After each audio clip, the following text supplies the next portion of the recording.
Green building की क्या जरूरत है इस समय, और पहले कैसे हमारी ग्रीन बिल्डिंग होती थी, बीच में बदला मामला, फिर आप लोग कैसे काम कर रहे हैं? कि ग्रीन बिल्डिंग को मैं नहीं मानता कि वो जरूरत है। मतलब ग्रीन बिल्डिंग है, वो हवा की तरह है, क्योंकि हमें बिल्डिंग्स तो चाहिए। हम आदि मानव तो है नहीं कि हम गुफाओं में रह लें या पेड़ के पत्ते बांध के रह लेंगे, वो सब तो हम लोग नहीं कर सकते। बिल्डिंग तो हमें चाहिए, पर वो बिल्डिंग ग्रीन होनी चाहिए नहीं होनी चाहिए, ये डिबेट का विषय नहीं है, ये वाद विवाद का विषय नहीं है। वो ग्रीन होनी ही चाहिए, क्योंकि बिल्डिंग जो है, जैसे हम बोलते हैं जैसा देश वैसा भेष।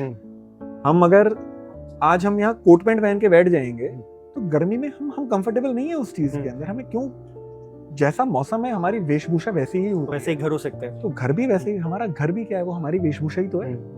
हम घिरे हुए हैं उससे, तो हमारा घर भी हमारी कॉलोनी के हिसाब से, हमारी कम्युनिटी के हिसाब से, हमारी परंपराओं के हिसाब से होना चाहिए।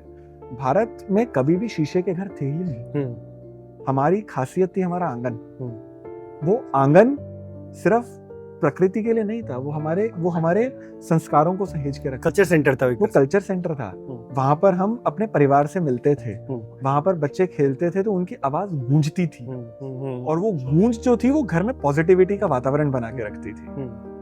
तो हमने, हमारे घरों में कोप भवन हुआ करते थे पहले के जमानों में। कोप भवन अंदर होते थे कि लड़ाई की आवाज बाहर ना आए कभी भी।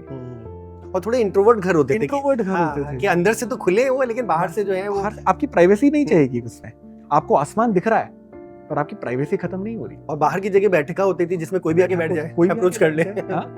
जो हमारे किले भी, अगर हम लोग टिकट देके किले देखने जाते हैं तो दीवाने आम दीवाने खास देखिए।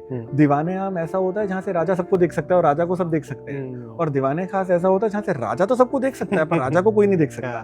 तो हमारे घर उसी कॉन्सेप्ट पे बनाए जाते थे। मिट्टी के मकान होते थे, मिट्टी के घर होते थे हमारे। तो मिट्टी के घर होते हैं, उसकी मिट्टी की खासियत होती है पोरस होती है, अंदर बाहर होती है। तो मटके में रखते ना पानी ठंडा हो जाता है, फ्रिज की जरूरत नहीं होती उस पानी को। तो ऐसे मिट्टी के मकान होते थे, उनको एसी की जरूरत नहीं होती थी। वो मौसम के हिसाब से बदलते थे, और मिट्टी पोरस होती है, उसके अंदर छेद होते हैं छोटे छोटे, हमारी स्किन की तरह। तो वो जैसे स्किन पसीने का काम है ना, अंदर की नेगेटिविटी को बाहर निकालना और बाहर की पॉजिटिविटी को अंदर लेके जाना, वही मिट्टी के घर किया करते हैं।